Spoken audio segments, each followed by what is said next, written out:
Hello, sir. Hello, Ben. How are you? I'm good. How you doing? Doing well. This is my second time this week talking to you. I know. We're going to have a queue, which is kind of nice because we're Yeah. very flaky, so we'll probably need to spend down this queue Yep. pretty fast. Totally. I'm pretty pumped for this episode, going to be honest. I am as well. I'm feeling superhuman today. Yes. So, hey, Derrick, you remember that time we talked about Superhuman for like 30 minutes one time? Yeah, like those last 10 times. Yeah. It seemed to come up a lot. And after one episode, I was like, we really should just like reach out to one of the co-founders and have them on. And so I did. And so we do. And so on the line with us today is Rahul Vohra. Hey, Rahul. Hello. How's it going? I am doing great. Thank you for asking. Yeah. So you're the co-founder and CEO of Superhuman right now. Previously, you co-founded Rapportive, which was acquired by LinkedIn.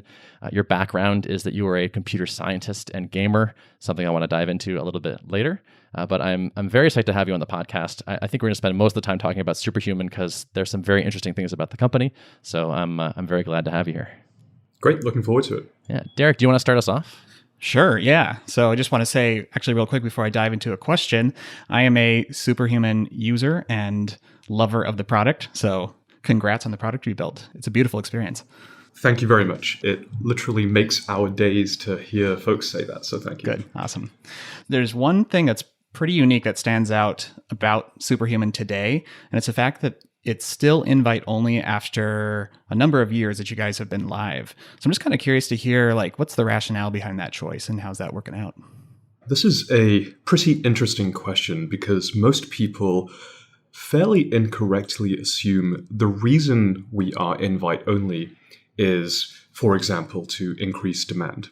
But that was actually not at all part of the motivation, and it doesn't factor into why we do it today. And I would come at it the other way. So most companies, especially productivity companies, make the cardinal sin of making a thing and then just throwing it over the wall and seeing what happens. And the thing is, if you do that, you get two very fundamental problems. Number one, you don't get to pick your users, and that has its own consequences. And number two, you can't responsibly work on their feedback. So if you don't get to pick your users, this greatly dilutes what you can learn. If you're starting a tool, building an app, you probably have some thesis around who the best users would be. But if you just get the usual tens of thousands of people that might join from a generic launch, you've probably got a whole bunch of everybody. And that is slowing down your learning. The other consequence of not picking your users is that it dampens your virality and your NPS. Let's say that of 10,000 people that join in a traditional launch, only 500 of them are actually the type of person you really wanted. Your upper bound for your net promoters is 500 out of 10,000, which is really, really tiny. So that's what happens when you don't pick your users. Now, the other side of this equation, in a sense, this is actually almost even worse, is you cannot responsibly work on their feedback. And this is a thing that hits productivity companies particularly hard because the surface area of what we have to build is just so huge. I mean, if you guys could imagine what we've gone through in building an email experience that's not only as good as Gmail, but in fact better, such that people not only use it, but they love it. It's many, many, many years of effort. Now imagine that for tasks or for calendaring or for anything else. If you just launched a thing, threw it over the wall, then people would try it, but you don't get to fix their bugs in time. In the end, you get a reputation for being slow and for not listening to users, and ultimately they end up churning out. So by doing it the way that we've done it, you both get to pick your users and you get time to work on their feedback. And by picking the users, you get more relevant feedback, you learn faster, you increase NPS, you get more authentic, genuine virality with the community that matters most to you. And by working on the feedback really fast, you get a reputation for listening really closely and also maximizing retention. And most importantly, that creates a sustainable word-of-mouth growth engine. And if you look at the heart of any successful growth story, the core driver is always word of mouth. Is it fair to say that it's sort of one of your concerns that if you let anyone use the product, they would just not love it enough to go rave about it? Absolutely. And the main reason for that is they were probably not in the target market of what the product is for. They might not be a high volume email sender. We've really designed the product for people for whom email is work and work is email. And that value proposition of getting through your inbox twice as fast and seeing inbox zero sustainably is meaningful, if not even life-changing. It's an interesting contrarian position where this sounds very logical. Why are more people not doing this? Well, my cynical answer is that most people don't think through deliberately all of the things that a startup must do. The more compassionate answer to that, or the sort of the compassionate view of that, is when you're building a startup, there are so many things to consider and to get right. The idea of how you go to market or how you launch is very often left to an afterthought. And so it becomes the default, hey, let's do the TechCrunch thing, let's do the Hacker News thing, let's do the Product Hunt thing, whatever the site du jour is. But I would challenge us as entrepreneurs to think about, what would it be if we considered everything deeply from scratch? That's certainly how we approach problems at Superhuman. We try and build absolutely everything that we do up from first principles. So I have some sort of personal experience that bumps into this a little bit, which is, so I make an app that is very performance sensitive. Like it depends on how powerful your machine is, like as a CPU, but also like how good your network connection is. In the beginning, we were pretty picky about who we would let in because we were afraid that people with like not such a good CPU or not such a good network would have bad experiences.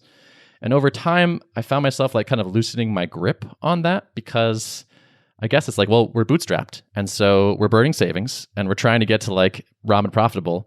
And people would sometimes show up and be like, I think we're like and who I would say like are a pretty good fit. Like, I don't know, like this might work out even though they're using like a VPN all the time. And like, let's actually just like let them use it and see what happens. And so it's weird because like it feels like almost like turning down customers is kind of a luxury of the having like venture capital money to burn through. Would you agree with that?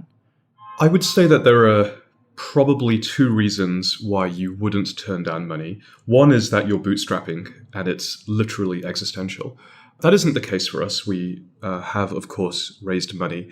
However, there are cases also where you may have raised money, but still turning down people may be irrational. And that really depends on the size of the market and the pace of your learning. Now, we happen for the business that we have chosen to be working in an incredibly huge market. The TAM, the revenue potential for Superhuman, even just our email product, let alone the products that are yet to come, is absolutely ginormous. That, in combination with the fact that we have raised a healthy amount of venture capital, allows us to really focus on the users who matter the most. Early on, when you guys started out and when you were kind of discovering your product market fit formula, you mentioned, I think, that you had about 100 customers using the product. And then you kind of started to run the survey asking if they would be very disappointed if they could no longer use the product. How did you approach like recruiting your earliest customers and making sure that they were in alignment with the kind of product you were looking to build so that you could kind of over time fit your solution to that type of customer? I am casting my mind back to that time. It was 2016 for the most part and early 2017. And much of the work behind the product market fit engine that you're talking about was done during that time period. I think like many companies, the early users were definitely friends and family. We happen to be the kind of company where our investor base also turned out to be a perfect example of our target market. And we have a very contrarian way of raising money as well that I haven't spoken much about, but we have many, probably north of 100 or 150 investors in the company at this point. Many of those early customers were actually angel investors in the company. But I made it as real as possible. No one got the product for free. Even investors had to pay. Even our biggest investors had to pay. I wanted it to be a real, meaningful simulation of what it would mean to buy our products. So that's how we recruited those first 100 users. But of course, what happened is, and this happens if you have a thing that's worth sharing, is that those people quickly told their friends. And by the time we were 100 customers in, I would guess, if I were to recall, about half of those were unaffiliated customers. I was doing some research for this interview. I went back and I watched your interview with Jason Calacanis. And this was back in October of 2018, so like 6 months ago or so. You were showing off Superhuman. Was that your actual inbox that you were showing there? Correct. Okay, great. So in it, I saw that you had Superhuman feedback emails going in there. So like there's a button I can click that sends feedback about Superhuman, and I saw like live ones in your inbox. And so I was curious, like, are you still like 4-ish years into this, like reading all of those? Unfortunately not. The volume of feedback emails we get is really, really high. I think it's about, at peak, 6 or 7 in any given minute of the day, and that goes on for every minute of the day. So that is clearly more than one person can read and stay on top of, let alone reply to. So we have a wonderful team of delight specialists whose main responsibility is to delight you and the folks like you, our wonderful customers. Having said that, I do insist on all of the emails coming into my inbox. One of the cool things about having built the fastest email experience in the world is being able to leverage its search for basically whatever I need to do. So I pipe basically everything that's happening inside of Superhuman, whether it's Google Docs or GitHub or satisfaction surveys or customer support, into my inbox. So I'm always just an instant search and a few characters away from learning whatever I need to learn. I think it genuinely makes me a better CEO and leader. Mm-hmm. Yeah, I'm still in the very early days, but I'm sort of always loath to stop that feedback torrent from coming in, even when it feels like a little bit overwhelming. I completely agree. And I held on to doing it probably way past the point that was rational. I think that's the right choice for a product-oriented founder. We should be doing it way past the point at which it's rational. If we were rational, we wouldn't be starting companies. I'm curious, you have, from what the outside appears to be kind of ridiculous word of mouth happening and a giant waiting list and all that. So are you still doing like active marketing efforts to try to like grow that list even more? We have never done any active marketing efforts. We've never spent $1 on marketing. And yes, despite that, the waitlist continues to grow. So we are, I think, 180,000 people strong on that. And every week, it's quite remarkable. Every week, 70% or more of the new customers that we add to the product has come from a word of mouth referral from the previous week. Oh, from the previous week. That's interesting. Yeah. Which if you tie it all the way back to where we began, the number one thing that I look for as a founder, as an entrepreneur, also as an angel investor, is can I see a path to sustainable word of mouth growth? And if I can, then I know that there's something there. And that's definitely the point to which we've arrived at Superhuman, despite not having anyone working on marketing and not spending any money on it. I have to say, one of these touches that I saw is, so you have this sort of info sidebar, sort of an homage to Reportive back in the day when someone emails you. It's like, here's their picture, here's their job title, and some tweets and things like that.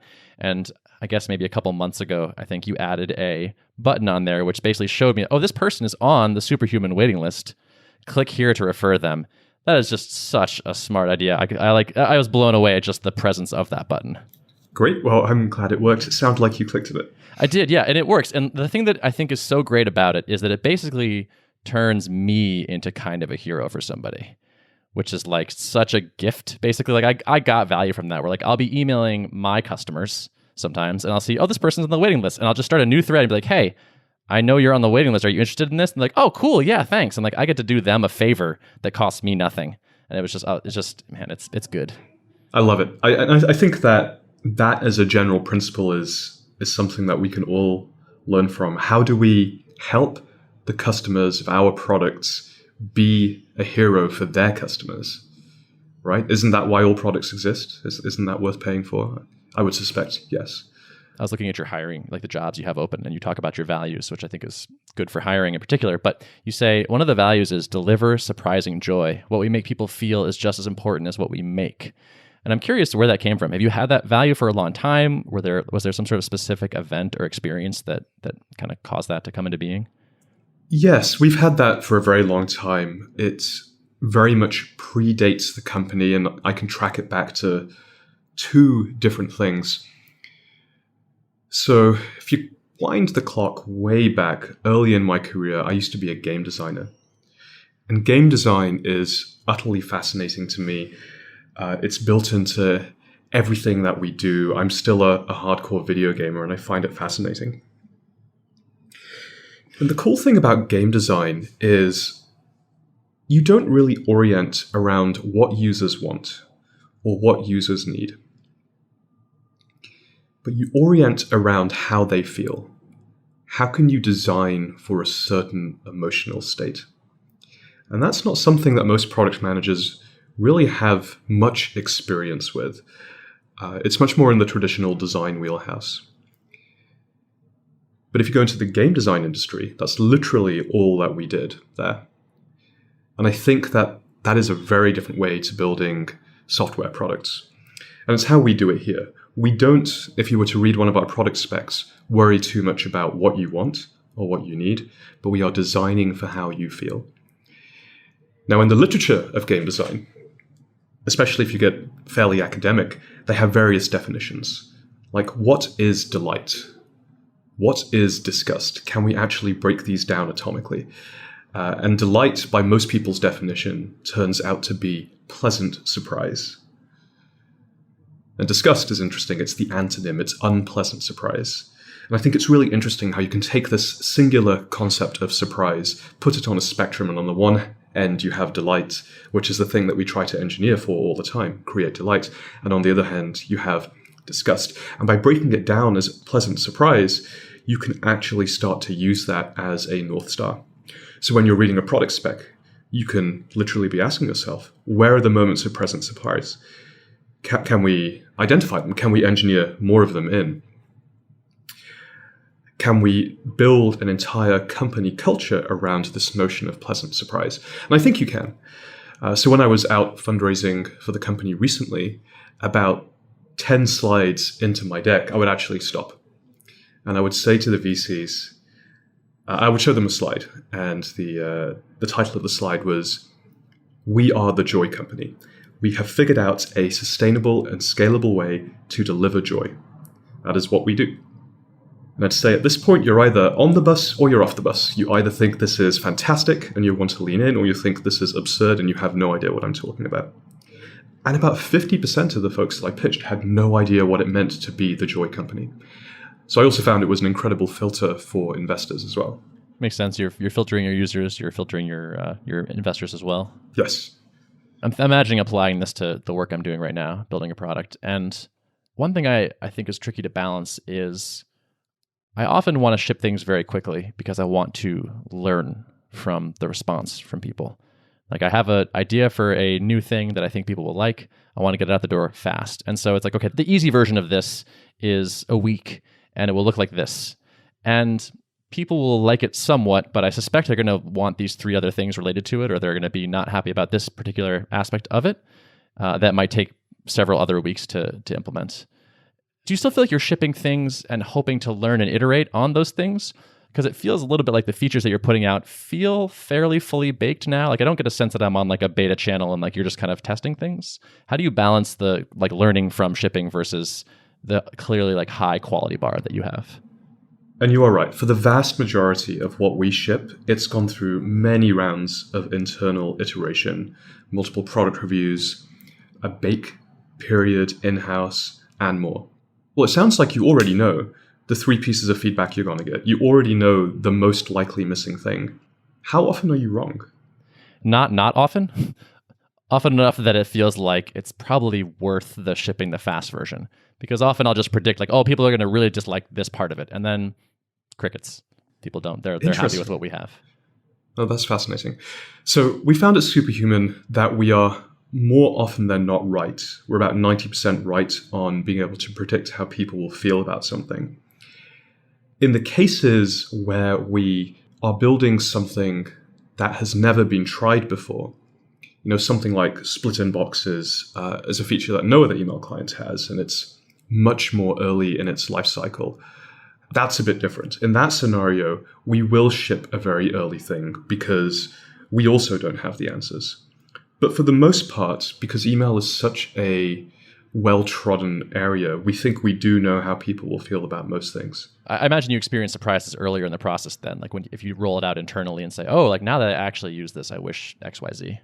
Yes, and again, I have an advantage here of being a perfect example of our target market.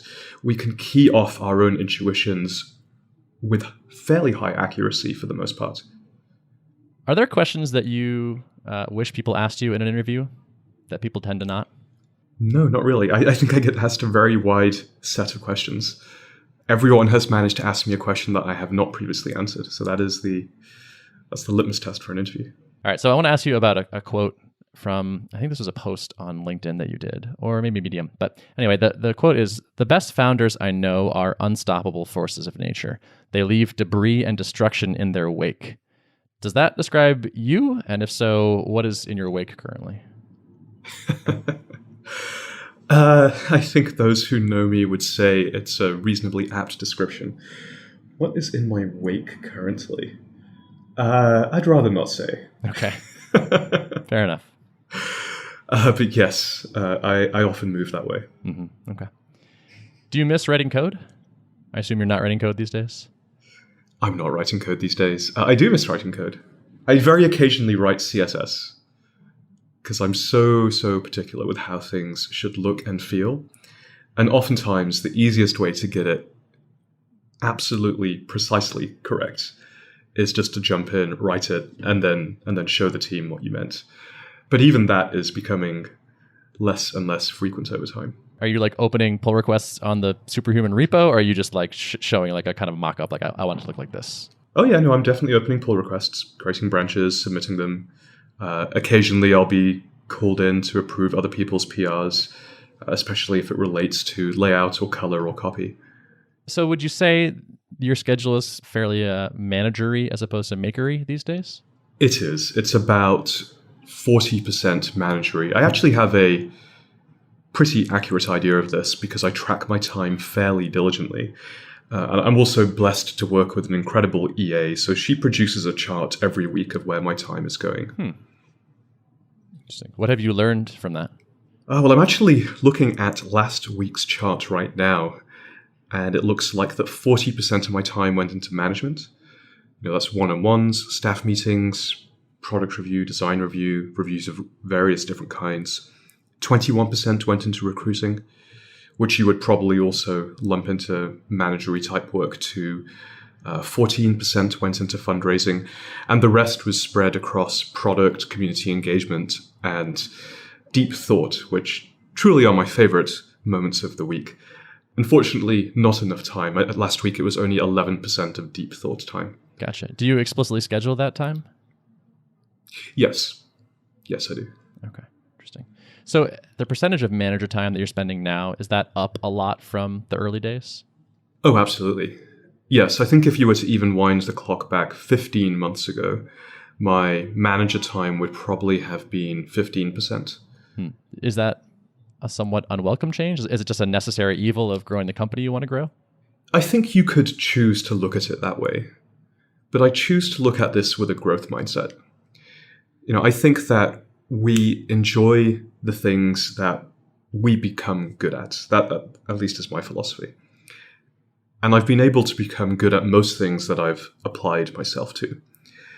And clearly, Superhuman needs a really great CEO and leader in order to succeed. So I am applying myself to the challenge of becoming a great CEO and leader at this time. And so whilst I may not enjoy some of the day-to-day aspects of it, I think the right philosophy is to ask myself, why? What is it about this that I don't enjoy?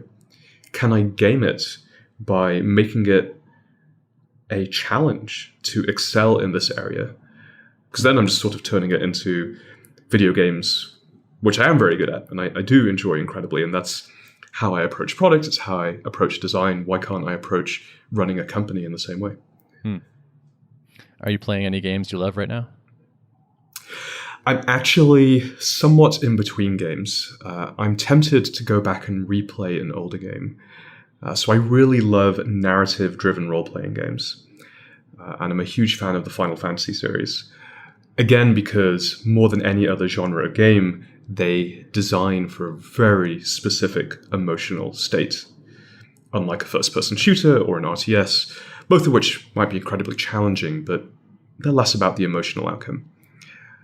So Final Fantasy 15 was a game I played, I think, a year and a half ago. I really, really enjoyed it.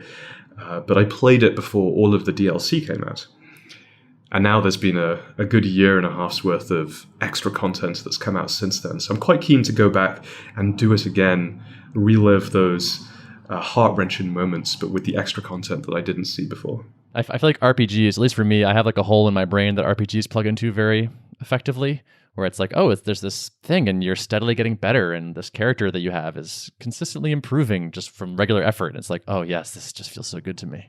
Yes, they've definitely hooked into our most basic instincts for growth there. It's quite remarkable how precise RPG makers can get around that motivation. Which game were you referring to? So the last one that really hooked me was World of Warcraft. Uh-huh. But Yes. that genre in general, I remember very clearly being in college and watching someone play Dark Age of Camelot, which is like a predecessor, and just being like, I can't believe how terrible this gameplay looks. Like, you walk up to the rat, you click the button, you hit the rat 6 times, the rat dies, you loot the rat. It was just like, it just looks so boring and terrible. And on a whim, I installed it and tried it. And it was like, oh, but if you hit 10 rats, you level to level 2. And then you get slightly more powerful and you get these new things. And I was like, oh no, I'm hooked on the treadmill. And I became terribly addicted. Right. And that's before you even add in the social component, Absolutely. which becomes the later stage addiction for most people. And I definitely went through much of the same. I think I spent over 1,000 hours in World of Warcraft back in the day. No regrets at all. I learned a tremendous amount about how to build wonderful experiences. It's interesting. I hadn't thought about applying any of that into like that game stuff and the emotional side into my current work, but I could see how there would be good opportunities for that. So, question for you about a mechanical thing. Have you done much experimenting on pricing? We have done some, yes. When I talk about Superhuman, actually, people will say like $30 a month for an email client. And I'm like, I would pay a lot more than that, actually, now that I actually am a professional emailer. It feels too low, not too low, but it feels low. It feels like I'm getting a lot of value. Great. I'm glad. Yeah. So I can share how we came up with the price if it's of interest to you. Yeah, that'd be great. We did, early in the history of the company, do a price sensitivity analysis. And we did one of the easiest ones that you can do. This is the Van Westendorp pricing sensitivity. And in this process, you ask your potential customers 4 questions. You say, at what price point would Superhuman be so expensive that you would not buy it at all? At what price point would Superhuman be so cheap that you'd be worried about its quality such that you would also not buy it? At what price would Superhuman feel like a bargain, super value for the money? And at what price would Superhuman be beginning to feel expensive so that you would have to think about it, but you would eventually actually buy it? Now, for most startups, the rational thing to do is to orient around the third question, the bargain for the money question.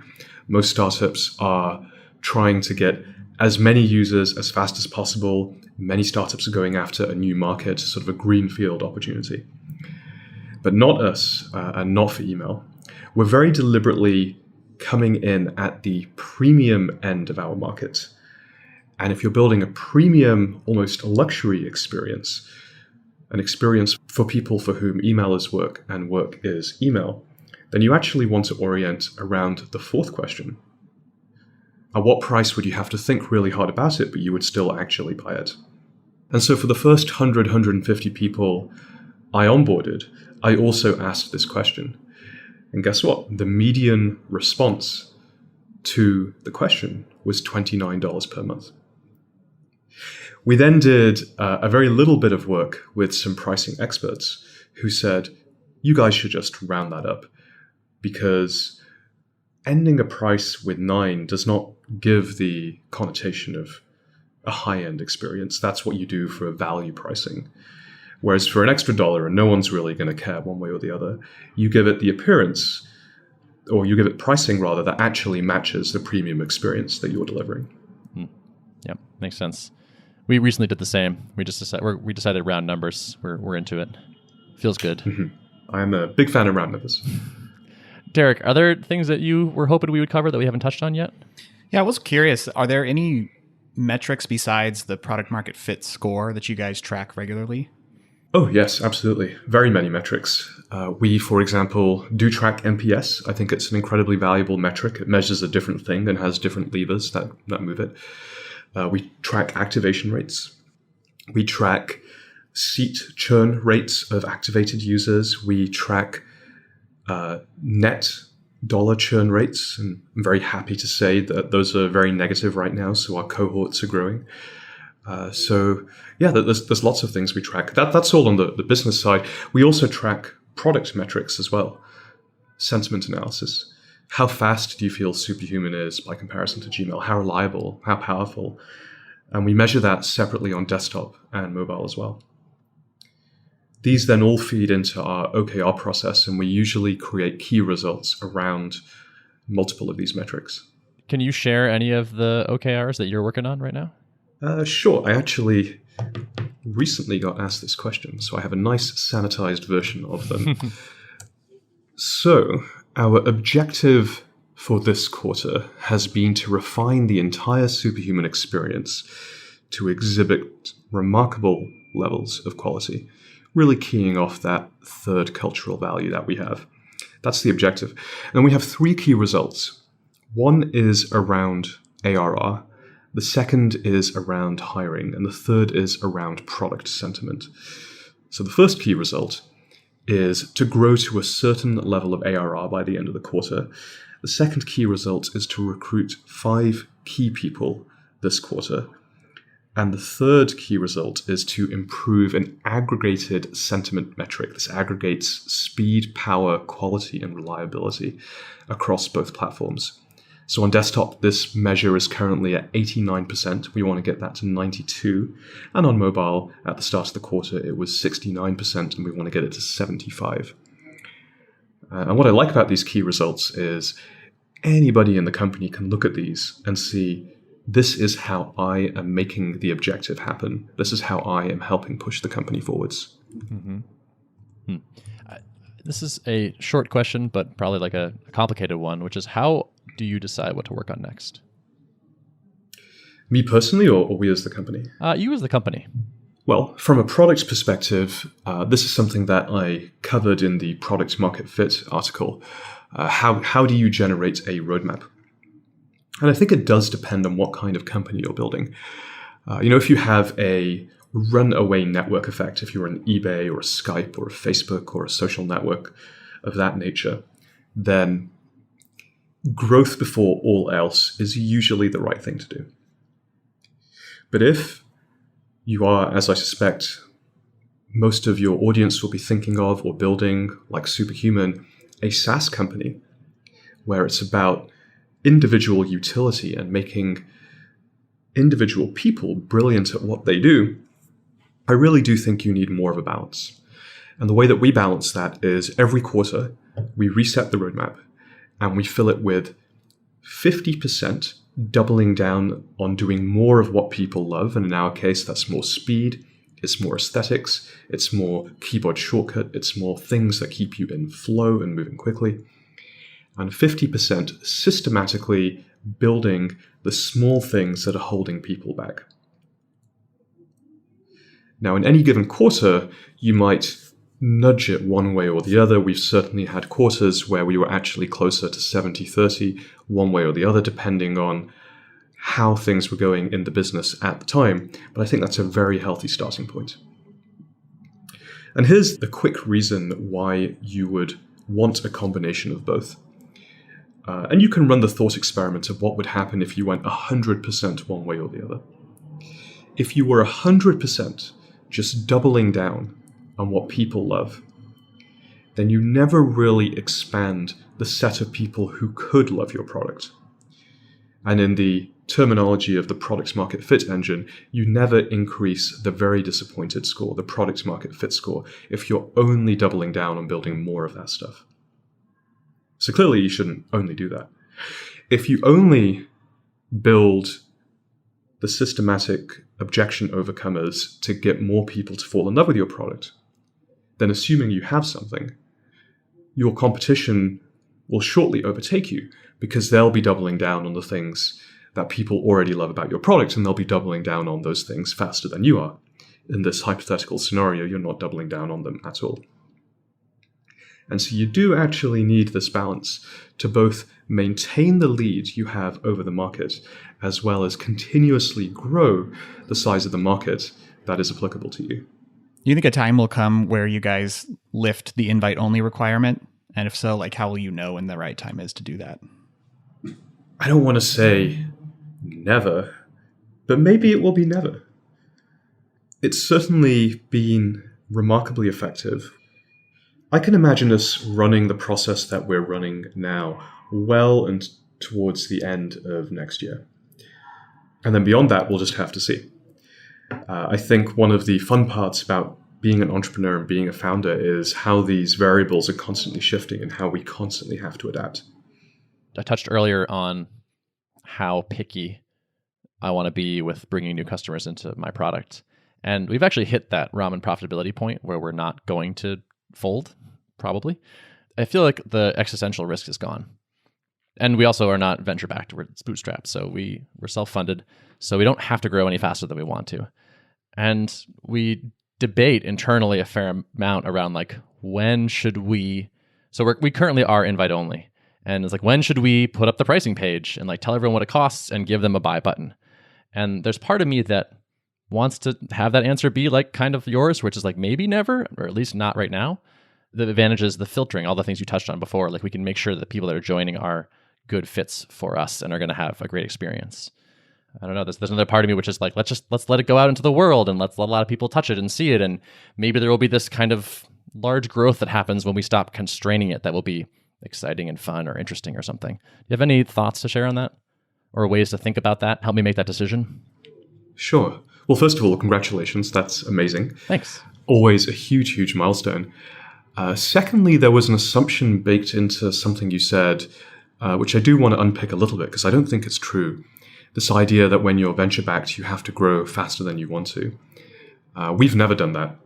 And the way that we think about growth is we, for a long time now, have picked a weekly growth rate that we know we want to hit. This was modeled after the advice that Paul Graham gives in his essay, Startup Equals Growth. And we just do whatever it takes to hit the growth rate that we said we wanted to do.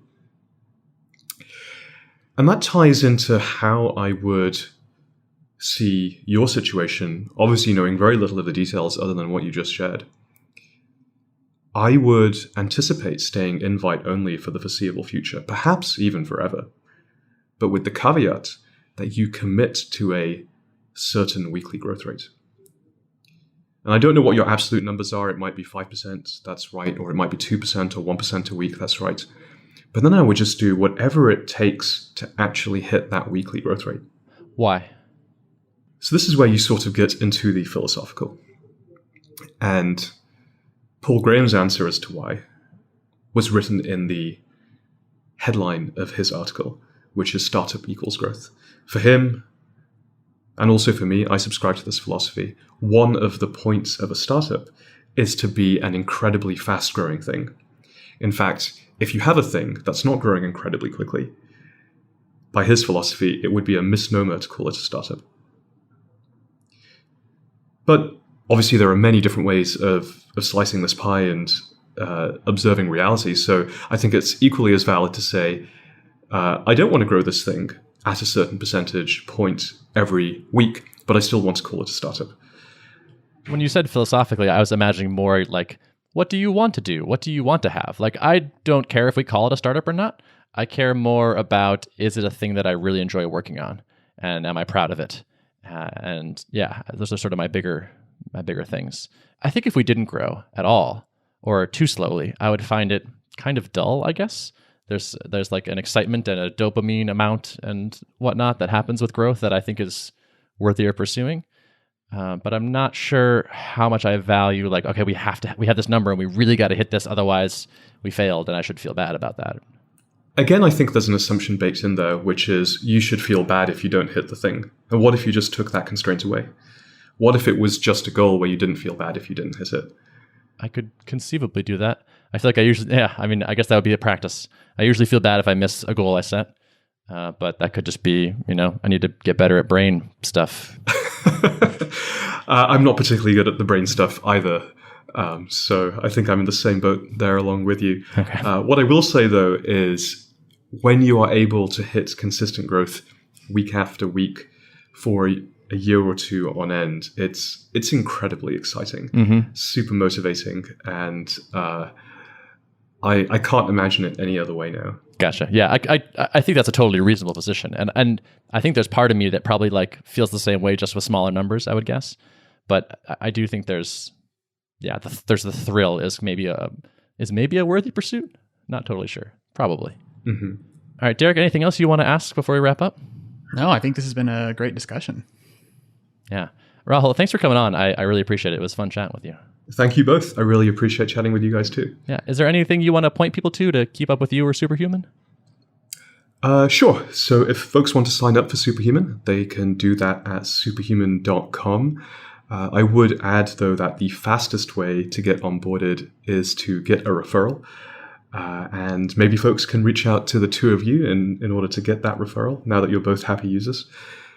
And if folks want to keep in touch with me specifically, then they can, of course, email me at rahul@superhuman.com or find me on Twitter at twitter.com/Rahul Vohra. That's RAHULVOHRA. Awesome. And show notes for this episode, Derrick? Yes, show notes can be found at artofproductpodcast.com. Awesome. Thanks for listening. See ya.